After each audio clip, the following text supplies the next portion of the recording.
Hi, this is Dr. Raj here, and I'm going to talk about a topic that's very important in healthcare and also related to plastic surgery. So this is the topic of opioid overdose or the opioid crisis. As you know, if you look at the numbers, more and more people are abusing opioids, as well as there are more opioid related deaths. And this is a very serious topic and something that's being actively addressed nationwide and even worldwide. When it comes to plastic surgery, I think there are a couple of important things to remember that we as plastic surgeons are trying to do.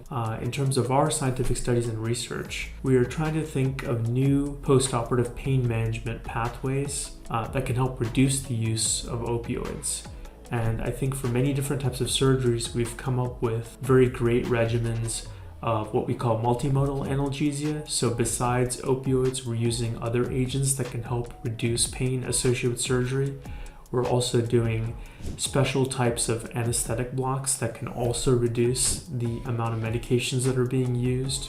And I think these are all very helpful. I think the other thing to keep in mind as plastic surgeons is that we don't need to prescribe multiple refills or weeks of opioids. Patients typically may only need it for 3 to 7 days.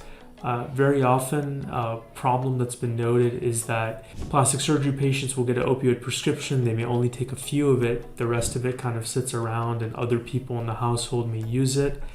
And there's a risk of abuse with other people that get their hands on it, and they may not take it in pill form. They might ingest it in other manners. So there are a lot of risks, and I think it's very important that we find ways of controlling pain through different modalities and also limit the amount that we actually prescribe. This is a very important topic and a very complicated one, and I just want to bring it up because it's becoming more and more commonly discussed in healthcare in general. All right, thank you for tuning in.